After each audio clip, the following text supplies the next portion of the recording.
mendengarkan podcast ini. Yohanes pasal 20, saudaraku, ayat yang ke-21. Maka kata Yesus sekali lagi, damai sejahtera bagi kamu. Sama seperti Bapa mengutus aku, demikian juga sekarang aku mengutus kamu. Ini satu kehormatan yang sangat luar biasa. Estafet tugas yang diberikan Allah Bapa kepada Tuhan Yesus diteruskannya kepada kita untuk menyelesaikannya. Satu kehormatan yang sangat luar biasa. Tetapi kehormatan seperti ini tidak disadari, tidak dimengerti. Atau kalau dimengerti tidak diterima oleh banyak orang Kristen. Kalaupun mengerti dan mencoba menerima, ketika harus membayar harga yang harus dipenuhi di perjalanan, banyak yang gugur. Meneruskan karya Tuhan Yesus Kristus itu berarti kita menjadi penggubah, transformer. Sebagaimana Tuhan Yesus adalah penggubah, Tuhan mau menjadikan kita juga penggubah. Ketika Tuhan Yesus berbicara di Injil Matius pasal 5, saudara sekalian, di ayat 13, kamu adalah garam dunia. Garam itu mengubah apapun. Jika ditaburi garam, maka keadaannya tidak sama seperti sebelumnya. Tuhan Yesus berkata, kamu adalah garam dunia. Jika garam itu menjadi tawar, dengan apakah ia diasinkan? Tidak ada lagi gunanya selain dibuang dan diinjak orang. Lalu di ayat 14, kamu adalah terang dunia. Kota yang terletak di atas gunung tidak mungkin tersembunyi. Ada sesuatu yang diubah dengan kehadiran garam dan terang itu. Ada sesuatu yang pasti diubah. Yang menarik di sini, garam jika menjadi tawar, berarti ada garam yang tawar dan garam yang asin. Bapak Ibu perlu ketahui dari apa yang saya pelajari, ilmu arkeologi yang saya dapatkan. Garam di Palestina tidak sama dengan garam yang kita miliki di alam tropis seperti di Indonesia. Garam kita peroleh, saudara sekalian, dari laut. Tetapi garam yang ada pada waktu itu, ya saudara, dari apa yang saya baca, karena kita sama-sama tidak hidup pada zaman itu garam bisa ditemukan di bawah lapisan tanah yang menjadi bongkahan-bongkahan bentuknya, tapi bisa menjadi tawar. Rasanya kalau garam kita mau mencair pun tetap asin, ya saudaraku. Tapi kalau garam di Palestina ini garam yang bisa menjadi tawar, saudara. Entah karena oksidasi udara dan lain-lain bisa menjadi tawar. Jadi ada garam yang asin, ada garam yang tawar. Yang bisa mengubah sekitarnya itu garam yang asin, bukan garam yang tawar, saudara. Kalau di dalam Injil yang lain dikatakan garam itu menjadi tawar, ia diinjak-injak. Nanti kita akan membaca, saudara. Terang juga. Tentu terang di sini, atau lampu di sini, atau pelita di sini, harus menyala, bukan pelita yang padam. Mari kita lihat ayat yang ke-15, tolong dibaca, 15 dan 16. Lagi pula orang tidak menyalakan pelita, lalu meletakkannya di bawah gantang, melainkan di atas kaki dian, sehingga menerangi semua orang di dalam rumah itu. Demikianlah hendaknya terangmu bercahaya di depan orang, supaya mereka melihat perbuatanmu yang baik dan memuliakan Bapamu yang di sorga. Oke, kita jujur-jujuran saja saudara ya. Saya bersyukur saya manusia seperti saudara, hidup di Jakarta. Saya dibesarkan juga sejak remaja di kota Jakarta ini dengan segala pengaruhnya. Walaupun saya aktif di gereja, saya masuk sekolah Alkitab menjadi aktivis gereja, lalu menjadi wakil gembala sidang, sampai menjadi gembala sidang. Saya masyarakat kota dengan segala pengaruhnya. Saya menyadari saat-saat di mana saya menjadi orang Kristen yang tergarami oleh dunia. Boro-boro kita menggarami orang lain, kita sendiri tergarami oleh dunia. Dan betapa celakanya kalau seorang pendeta seperti saya tergarami oleh dunia. Lalu berdiri di mimbar menyampaikan firman, hidup di tengah-tengah jemaat, hidup bergaul di tengah-tengah aktivis. Apa yang dapat saya bagikan kepada mereka? Pesan apa yang saya sampaikan kepada umat? Pesan apa yang diserap oleh lingkunganku dari kehidupanku yang digarami oleh dunia?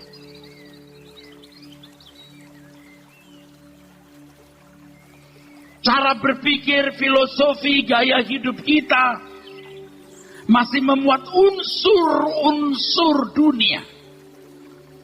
Dengan segala kebanggaannya. Apa kebanggaan pakai cincin, kebanggaan pakai mobil, kebanggaan model baju, dan lain sebagainya. Tergarami. Dan kalau orang-orang seperti saya dengan posisi sebagai seorang pendeta yang mengajar, lalu tergarami oleh dunia, betapa rusaknya jemaat, saudaraku. Tetapi kita bersyukur karena Tuhan dalam kesabarannya yang menakjubkan, Ia mau menuntun kita, saudaraku, ya. Panjang sabar Tuhan atas kita jangan disia-siakan, Bapak Ibu Saudaraku. Allah masih beri kesempatan kita untuk menggeliat berubah. Dan saya yakin dengan kebenaran-kebenaran yang terus kita dengar, dengan kesaksian-kesaksian hamba-hamba Tuhan yang dibentuk, diubah Tuhan, dalam ketulusan dan kemurnian, kepolosannya berbicara, Anda pasti menangkap pesan yang jelas di situ untuk bisa berubah. Banyak unsur duniawi yang memang tidak menutup kemungkinan, saudaraku, di antara Bapak Ibu saudara-saudara sekalian ini ada orang-orang yang memiliki unsur-unsur duniawi tetapi tidak menyadarinya. Kenapa? Karena Anda tidak mengenal kebenaran. Tidak mengenal kebenaran membuat mata hatimu menjadi buta. Kalau kita membaca dalam Injil Matius pasal 6, saudaraku. Nah, baca dulu supaya kita bisa memahami lengkap. Matius pasal 6 ayat 22, saudaraku. Mata adalah pelita tubuh. Mata di sini artinya pengertian, understanding.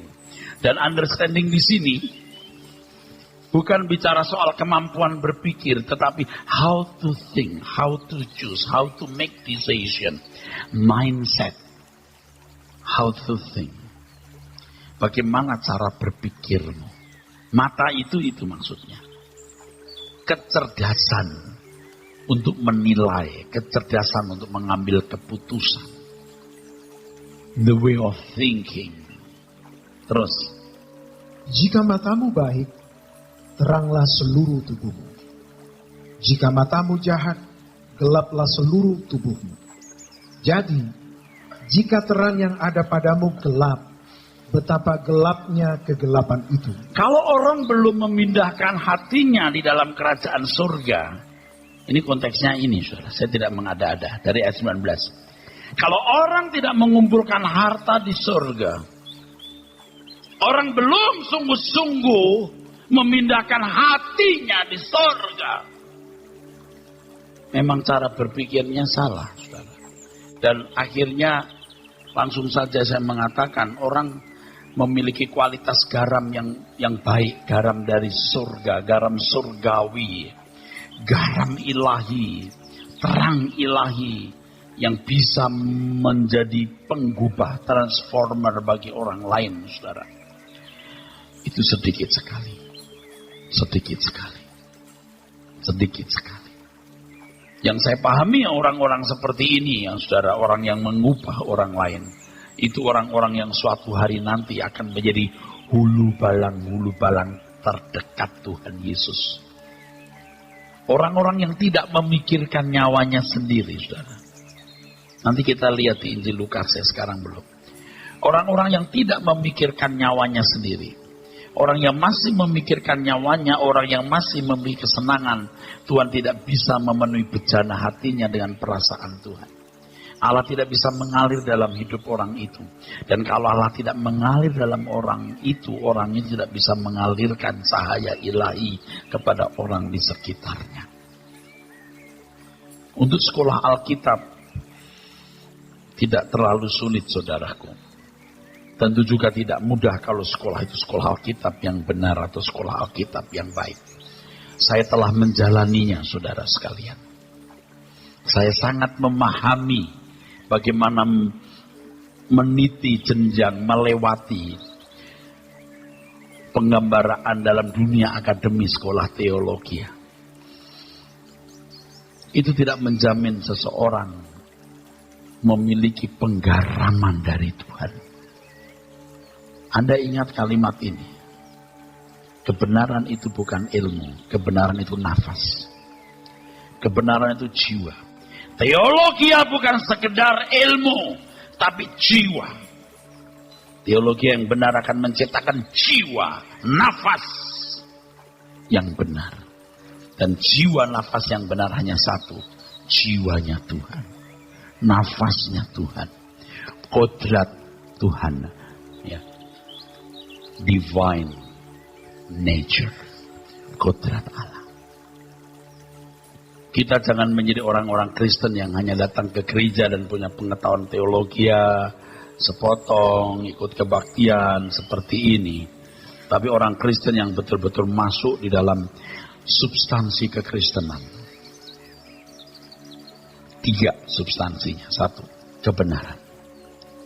Bukan hukum. 2, batinnya. 3, hubungan langsung. Saya sangat mengharapkan, seperti saya juga berjuang, setiap kita harus memiliki hubungan langsung. Setiap kita harus menemukan Tuhan. Setiap kita harus bersentuhan dengan Tuhan. Setiap kita harus berinteraksi dengan Tuhan. Di situ saudara akan mengalami Tuhan. Jangan bergantung kepada pendeta. Alami Tuhan.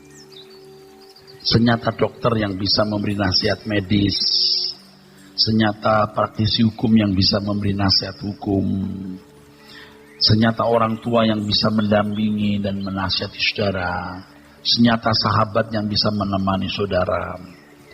Senyata itu pula Tuhan. Real. Dan saudara harus mengalaminya. Kalau tidak, saya nggak bisa buat apa-apa. Saya mau khotbah 100 kali, kalau saudara tidak mengalami Tuhan secara pribadi, saya nggak jamin Anda bisa mengenal Allah dengan benar. Anda harus mengalami Tuhan secara pribadi. Harus memberi waktu untuk berdoa dan bertemu Tuhan secara berkesinambungan. Dan terus menerus. Harus 30 menit, 1 jam, tiap hari.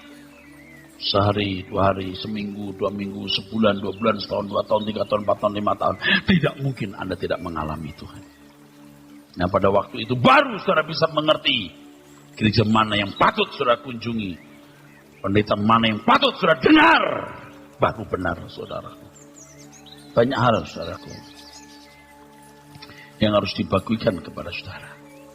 Mata adalah pelita tubuh. Kalau pengertian saudara sudah salah, wah, Anda sudah tidak mengerti. Dan saya kira sebagian saudara ini ada orang-orang yang nyaris jadi budak total. Picek total. Tetapi belum. Mudah-mudahan masih bisa diselamatkan. Kalau Anda datang terus, 1 kali, 2 kali, 3 kali, 4 kali, 5 kali terus, nanti pikiranmu akan terbuka. Baru mengerti, oh ini Kristen yang benar, yang genuine, yang asli, yang orisinil. Nah, untuk menjadi seorang yang bisa menggarami orang lain, saudaraku, harus ada kadar garam, saudaraku. Jadi seseorang harus memenuhi kualifikasi. Ada unsur garam, ada unsur terang. Kalau garam mampu memberi rasa, mampu berdampak. Kalau terang ini, saudaraku, mampu berdampak. Di minggu malam ini juga saya sudah mengkhotbahkan di 1 Petrus 2 ayat 9. Terang yang menakjubkan, Fostomaston. Ingat ya saudara, beberapa minggu lalu saya sudah ngomong soal terang yang menakjubkan. Bagaimana engkau menjadi orang yang membawa terang yang menakjubkan. Cara hidupmu yang diubah dan orang melihat ada sesuatu yang berubah dalam diri orang ini. Unsur garam dan unsur terangnya harus kuat. Ini terang ilahi. Garam ilahi. Kalau tadi saya menggunakan istilah garam, kita digarami dunia, maksud saya adalah kalau gaya hidup kita, filosofi hidup kita masih filosofi hidup yang bukan dari Injil, bukan dari kebenaran, kita membagikan, kita mentransfer juga hal-hal duniawi ini, saudara. Jadi tidak salah kalau kita berkata bahwa pergaulan yang buruk itu merusak kebiasaan yang baik. Hati-hati dengan siapa kamu bergaul. Nah, kehidupan Kristen yang memiliki unsur garam yang kuat dari Tuhan, unsur terang yang kuat dari Tuhan, itu akan berdampak bagi orang lain. Harus kuat, saudaraku. Harus kuat. Karena ini bukan nominal atau angka yang bisa ditulis, saudaraku.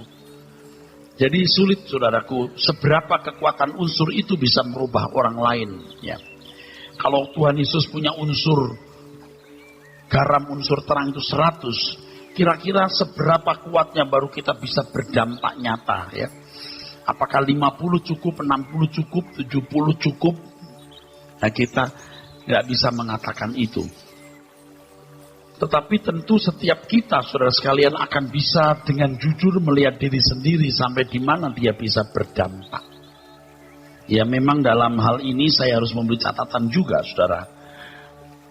Ada orang-orang yang walaupun kita punya unsur garam dan unsur terang yang kuat, tapi dia tidak berubah.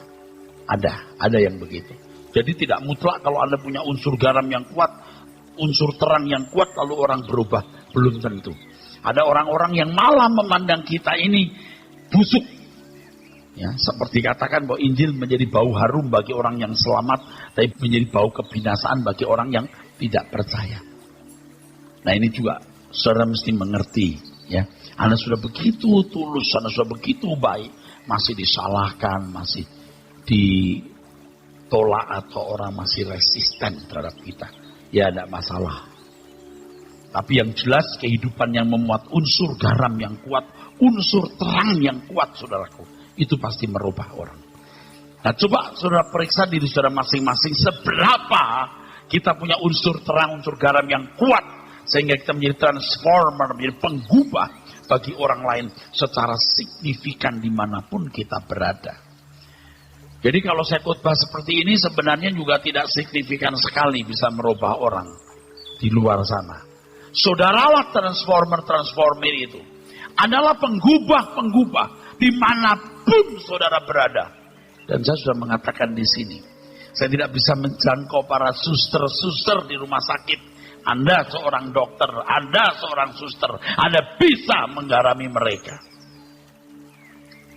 Saya tidak bisa mengubah para pedagang di satu lingkungan, para pengusaha atau pembisnis. Tapi saudara salah satu pembisnis yang ada di tengah-tengah mereka. Saudara yang harus mengubah mereka. Dan kalau mereka tidak berubah, Anda tidak bersalah. Tapi kalau sampai Anda bisa merubah mereka dan ada orang-orang yang dimasukkan dalam keluarga kerajaan surga, itu malaikat di surga bersorak-sorai, saudaraku sekalian. Bagaimana unsur garam, unsur terang itu bisa kuat? Lukas pasal yang ke-14, ayat 33 sampai 35. Tidak ada cara lain. Anda jangan berharap dalam satu hari unsur garam, unsur terang kita langsung jadi kuat. Ini lewat proses bertahap. Strictly bertahap. Tidak bisa seketika. Tidak bisa, Bapak Ibu saudara sekalian. Dibutuhkan ketekunan. Terus ketekunan. Memang kadang-kadang orang di sekitar saudara juga tidak terlalu bisa melihat perubahan saudara. Tetapi setelah 2-3 tahun, 4 tahun, sudah ketemu teman lama, begitu ketemu dia akan melihat perbedaan yang sangat nyata. Kamu berubah. Tapi orang sekitar saudara belum tentu bisa berubah. Belum tentu berarti bisa ya, bisa tidak.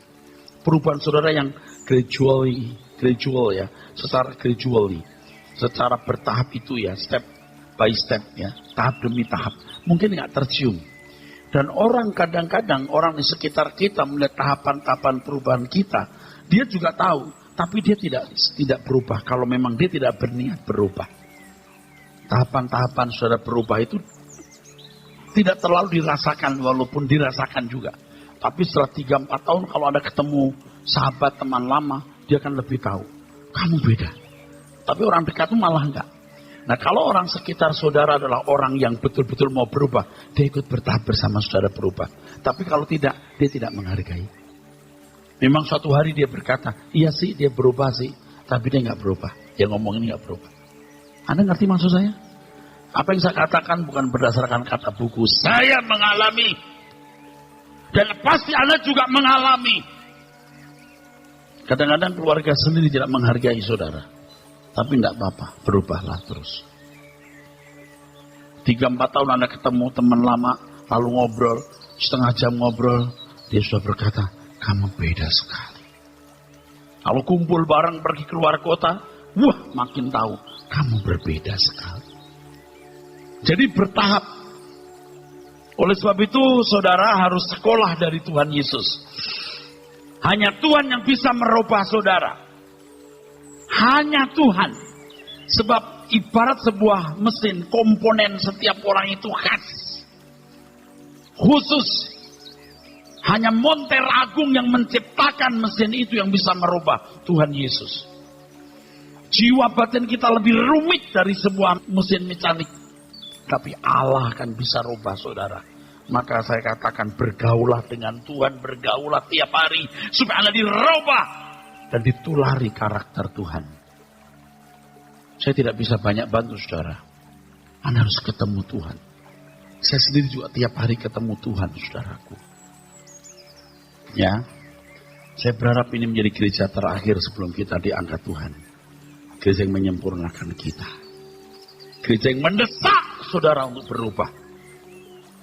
Bukan mendesak saudara untuk buat sesuatu dalam bentuk gedung gereja atau uang atau apapun. Mendesak saudara untuk berubah. Dan kalau saudara hari-hari ini mengalami goncangan-goncangan karena masalah-masalah hidup yang berat. Dan Anda berpikir kenapa ini harus terjadi. Ya harus terjadi untuk merubah saudara. Jangan jadi mundur, jangan jadi kecewa. Pasti di antara saudara orang-orang yang mengalami keadaan goncangan yang hebat seperti itu. Mari dekat saya. Duduk di sini. Kita dengar firman. Supaya goncangan hidupmu tidak membuat engkau tenggelam dan hancur. Tapi menggiringmu menjadi manusia luar biasa. Yang jadi agen Tuhan merubah manusia lain. Anda menjadi bejana Tuhan yang indah. Yang bisa dipakai Tuhan luar biasa. Hanya sekali kita punya kesempatan hidup. Biarlah sang penjunan agung memiliki kesempatan untuk merubah saudara. Mari dibaca Pak. Demikian pula lah tiap-tiap orang di antara kamu yang tidak melepaskan dirinya dari segala miliknya, tidak dapat menjadi murid. Terus. Garam memang baik, tetapi jika garam juga menjadi tawar, dengan apakah ia diasingkan? Coba lihat. Dari melepaskan segala sesuatu bertalian dengan garam. Tidak mungkin Tuhan bicara ngaco. Pasti ada korelasinya. Pasti. Terus. Tidak ada lagi gunanya, baik untuk ladang maupun untuk pupuk. Dan orang membuangnya saja. Siapa mempunyai telinga untuk mendengar, hendaklah ia mendengar. Kamu jangan useless. Kamu jangan tidak berguna. Kamu harus berguna. Bagaimana supaya kamu berguna? Mari jadi muridku. Mari kuubah. Ulangi Pak, ayat yang kita baca yang pertama tadi. Ayat 33. Demikian pula lah tiap-tiap orang di antara kamu yang tidak melepaskan dirinya dari segala miliknya tidak dapat menjadi muridku. Tidak dapat jadi muridku. Kata Tuhan Yesus artinya tidak bisa kuubah. Tidak bisa kudidik. Tidak bisa kunasehati. Tidak bisa kuarahkan. Tidak bisa kubina. Tidak bisa kumentori. Ulangi Pak, baca. Demikian pula lah tiap-tiap orang di antara kamu yang tidak melepaskan dirinya dari segala miliknya tidak dapat menjadi muridku. Saya kira saya seakan-akan mendengar Tuhan berbicara begini. Kalau saya lihat pergumulan hidup saya di tahun-tahun panjang masa lalu saya. Erastus, aku capek merubah kamu. Karena banyak yang masih kau pegang. Kamu tidak bisa kuubah. Masih banyak ketertarikanmu. Masih banyak yang kau pegang. Masih banyak yang membelenggu engkau. Dan sekarang ketika saya belajar melepaskan saudaraku, saya mengerti bahwa baru kita efektif diubahkan Tuhan. Pokoknya kalau masih punya kesenangan, kebanggaan, cita-cita diri sendiri. Bagi manusia pada umumnya kan itu sudah kewajaran, bahkan harus punya cita-cita ini, cita-cita itu. Semua cita-citamu pun harus sesuai dengan rencana Allah dalam hidupmu. Dan kalau engkau capek pun untuk kau persembahkan buat Tuhan. Tapi manusia kan kalau mau mencapai sebuah cita-cita kan dengan satu harapan dan catatan. Hidupnya lebih bahagia, dia lebih lengkap. Ngerti maksudnya ya? Kalau masuk gereja ini, you gak boleh begitu. Kok gak boleh Pak? Ya Tuhan ngajarnya begitu. Masuk Pak ya, you mau percaya saya gak? Kalau gak apa jangan dengar. Tuhan ngajarinnya begitu. You hidup hanya 70 tahun. Hidup yang sesungguhnya nanti di langit baru, bumi baru. Emangnya di sini bukan hidup, hanya persiapan hidup. Hanya persiapan bro. Kalau nggak mau tahu terserah. Terserah, oke. Resiko ditanggung penumpang. Saya seakan-akan mendengar itu. Aku tidak bisa merubah kamu. Kamu tidak efektif mengubah orang lain. Karena kamu tidak bisa berubah. Kenapa kamu gak bisa berubah? Banyak yang kamu pegang. Kau masih mencintai cita-citamu. Kau masih mencintai dagingmu. Masih ada hasrat-hasrat pribadimu. Yang membuat aku tidak bisa mengubah kamu.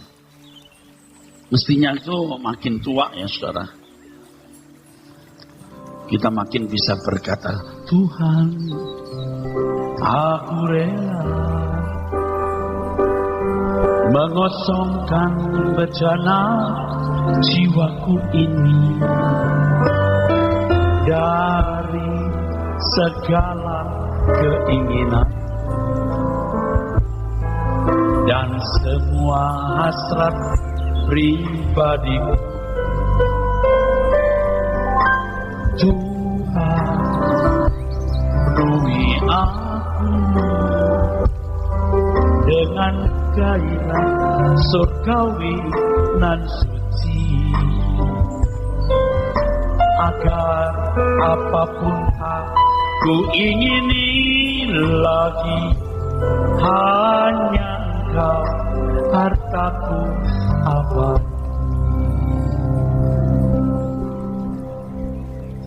Kalau kita tidak melepaskan dari segala milik, kita tak dapat jadi murid saudaraku.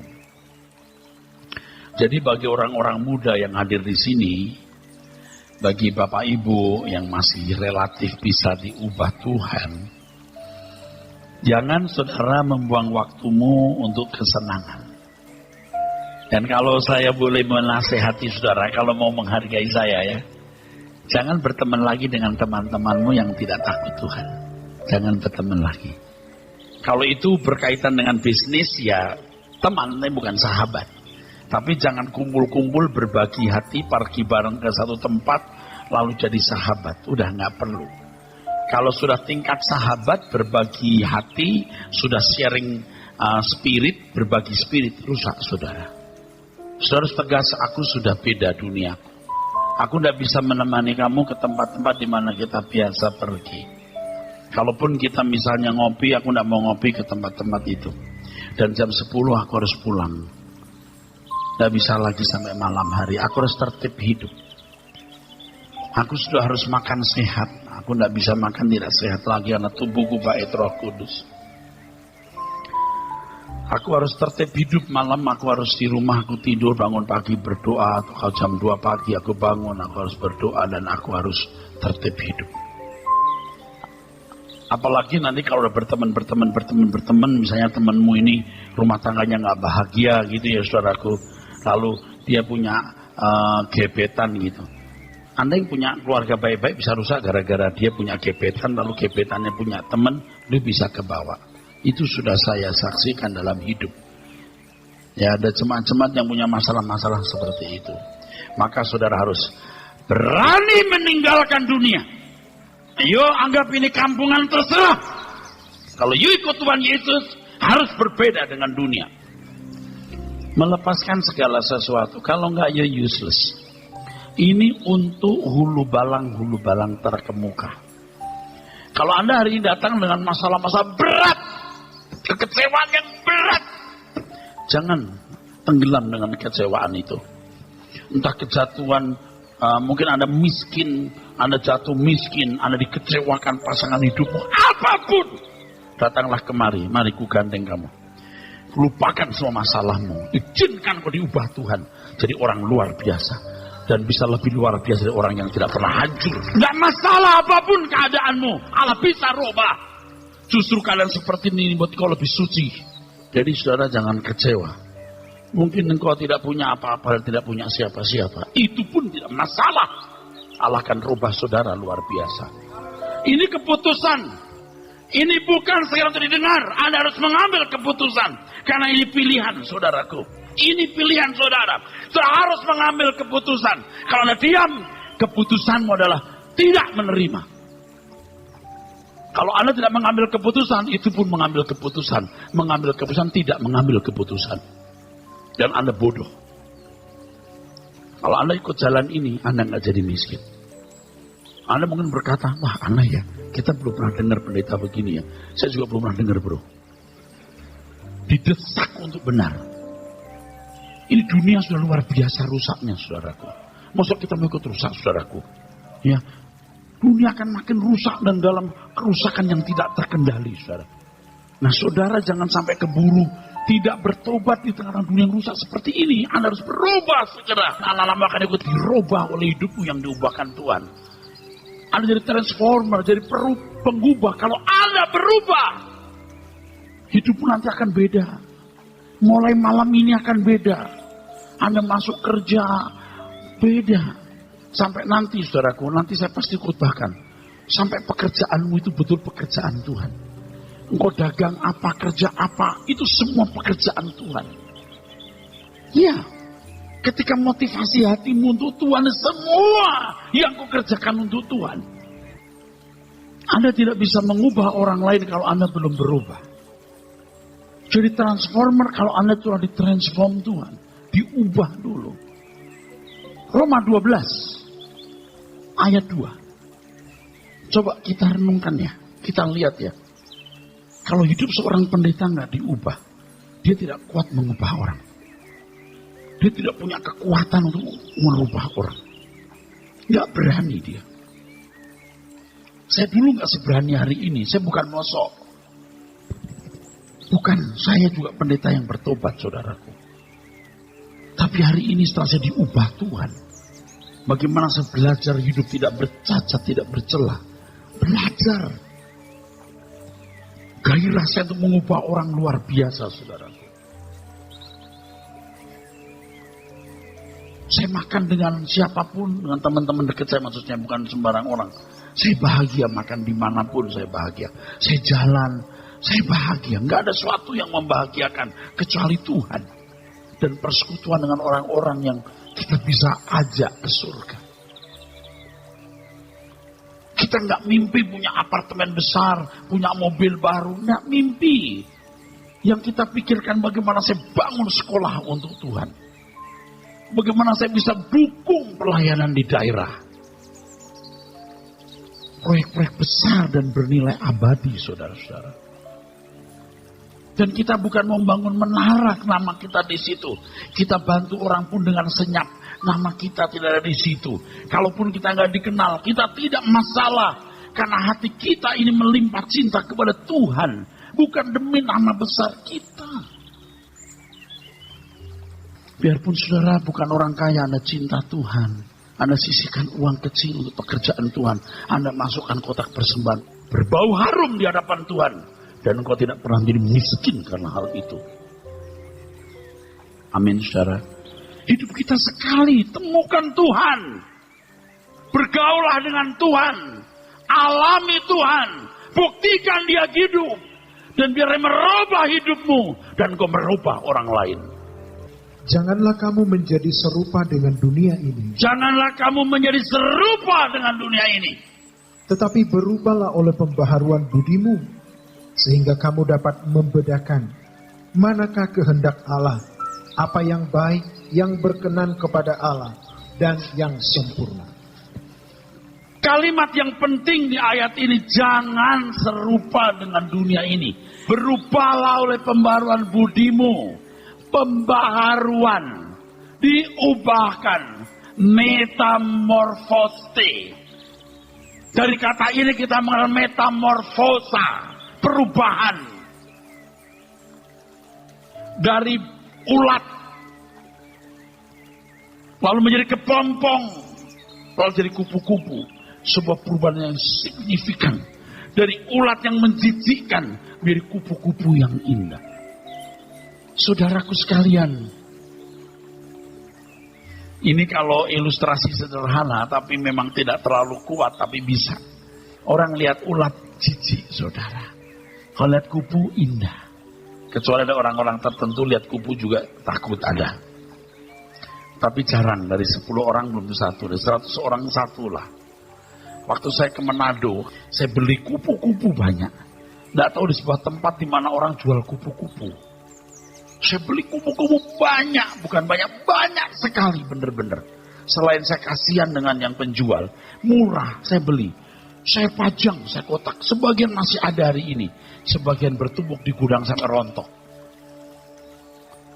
Very beautiful. Kupu-kupu dengan ribuan warna. Really, ribuan. Thousands. Ribuan, saudara. Beautiful. Pernah kepikir nggak dulu ini ulat? Pasti di sini banyak orang-orang brengsek yang mulutnya jahat, otaknya jahat, pikirannya jahat. Engkau seperti ulat bulu yang menjijikkan. Disentuh orang gatel. Tapi Tuhan bisa merubah saudara jadi kupu-kupu yang ini. Allah sanggup merubah saudara kalau Anda mau berubah. Dan ketika Tuhan merubah saudara, saudara akan merubah orang lain. Jadi kalau Tuhan merubah kita bukan sekedar aku sudah berubah. Ada misi di balik perubahan itu. Kepadamu yang diubah Tuhan, kepadamu yang bisa diubah Tuhan, berlaku firman ini. Seperti Bapa mengutus aku mengutus kamu. Ini luar biasa karena Tuhan mempercayakan pekerjaannya kepada kita untuk merubah orang lain. Sebelum terlambat, saudara, jangan sia-siakan kesempatan ini. Pasti ada orang-orang yang hari ini hidup tanpa tujuan. Kaya juga enggak. Bahagia juga enggak. Enggak jelas. Hari ini senengnya nonton bioskop. Besok senengnya jalan-jalan. Besok senengnya bowling. Besok Pokemon. Nah jelas. Nggak jelas. Hari ini pertegas hidupmu. Engkau anak Tuhan yang dipilih untuk mengubah orang lain. Engkau nggak pernah berpikir engkau jadi orang yang luar biasa. Petrus itu bukan orang hebat. Petrus bukan orang hebat. Tetapi Tuhan bisa ubah dia menjadi orang hebat. Sebagaimana Petrus yang bisa diubah Tuhan secara luar biasa, Tuhan pun juga bisa rubah saudara secara luar biasa. Saudara mau berubah? Amin.